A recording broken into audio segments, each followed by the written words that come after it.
Boom! Good morning from the Flying Can Ranch at Cedar Creek Lake, Texas. Hope you all had a wonderful, wonderful Christmas. You all stayed safe and everything went well. I was going to show you something, but I didn't bring it. My girlfriend gave me this box. I don't know, there's 10 different types of hot sauces. And starting from the lightest to the worst. And I tried number 10. I just stuck my finger in it. Whew. It was smoking. So if you don't see me again, the sauce got me. What I want to share with you today, let me look real quick. Let me grab something.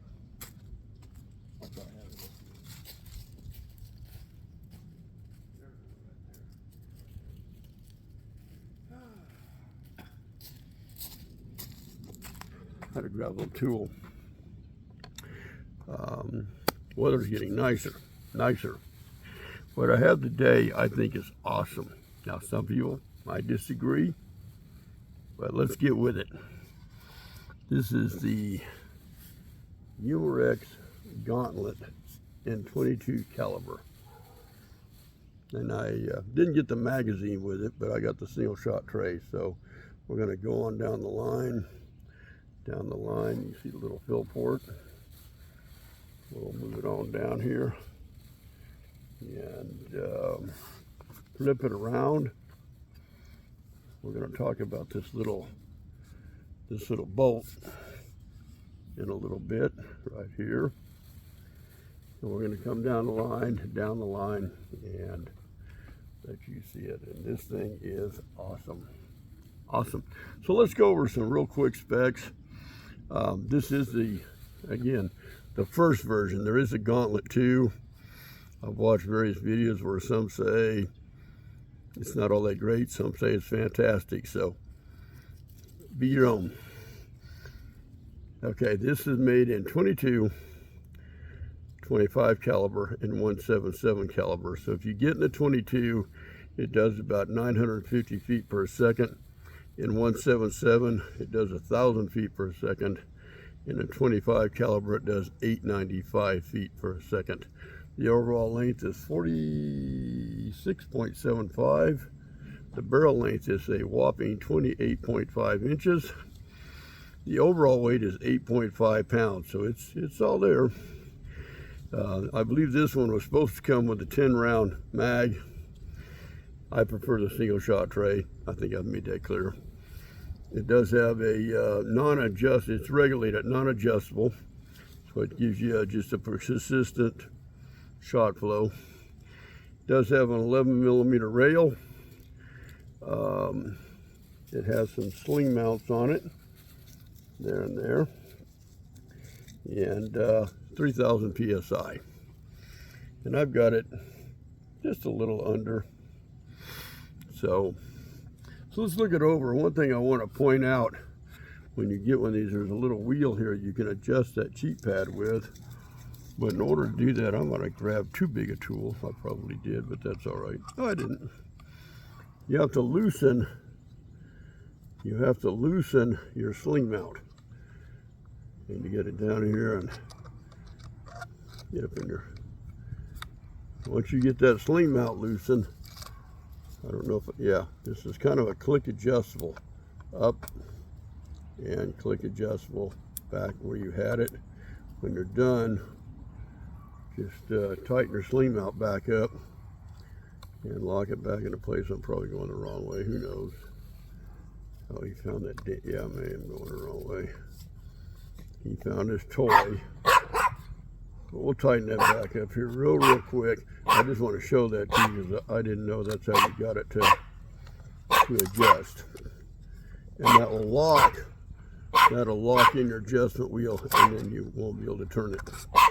So hold on a second. Brock, you found it. Gotta get rid of him for a while. So got a little bit of a butt pad rubberized back here. Stock is pretty solid. Polymer. There's your rail. Come on down the line. This is kind of vented out. Some people say this is a little flimsy, give or take. Now, there is just a off-the-wall chain of stuff you can buy to customize these. I've seen it with like AR collapsible stocks. I've seen them with bigger tanks in it. They claim that you can just buy a spare tank and fill it, and you can just unscrew the tank from the deal and just put your other tank in. You don't have to carry around a big ass tank with you or something like that. So it's silenced, very shrouded, very silenced. This is a very quiet gun as far as I'm concerned. We're going to turn it around here. You have your safety right here, just a flip type. Down there's safe, up there's fire. I'll put it back in safe for the time being. I did put this Manus.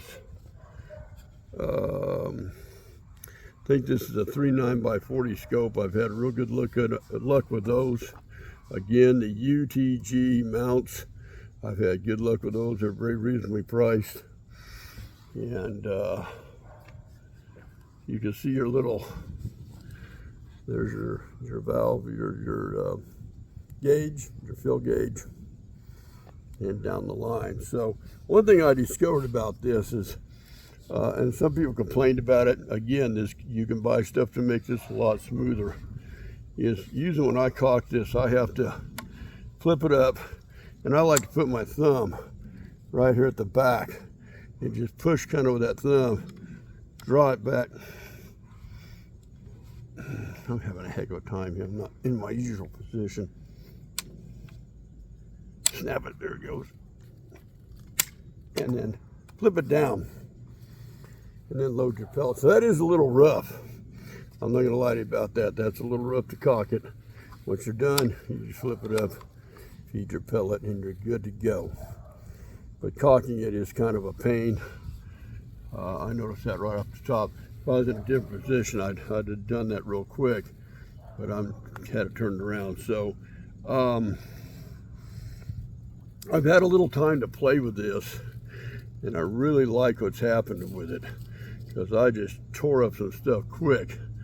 Yeah, hold on, he's getting serious now.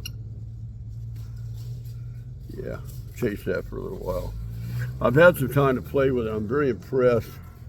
Yeah, I agree, this feels a little loose right up in here, but I think these sold for like close to 300 new. I don't know if this one's still available. I didn't dig that deep into it. Again, they've got the Gauntlet too. Some say it's great, some say it's not all that, but you can get hammer springs for them. You can really customize them out if you want. I just prefer to leave it like it is. And it took me about maybe 6 minutes with the compressor to, I knew that was going to get me. Rock, what are you doing? Hey! No, you're going to play with it. You got to let me have it. There he goes. Confusing for a little while. Probably about 6 minutes with my compressor, with it really flattened out, to get a good charge on it. I haven't hammered this with a pump yet, a hand pump. I imagine it'd give you a good workout. That's a pretty nice tank on there. So I want to share that with you. It's just another thing that came my way, and we're going to try it out and see what it does. I'll give you a shooting review, and then you'll see. We'll play with it a little bit. And I know when I do those reviews, I feel like I'm under stress and I miss, and like, oh, I hit that thing like 17 times yesterday. Right? So again, I'd like to say I don't have a sponsor. I don't ask for donations. Keep the channel running. If it comes my way and I'm able to get it, I get it, and that's how I do it. So I won't lie to you, this was an eBay purchase. Me and him communicated for some time. He assured me that it was in good working condition. Any problems, just return it. So I felt good about it, bought it in. I don't remember. I think I gave him maybe 183. I just don't really remember. I'm kind of old.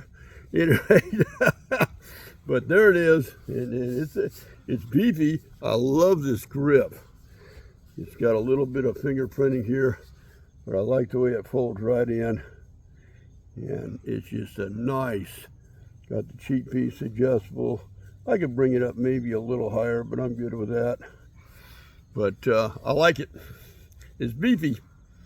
Now yesterday I did a real light snow peak, and that was very light, very enjoyable. She loves that gun. I think I probably lost that one to her. But at any rate, we'll put together a shooting review, and you can see how it performs.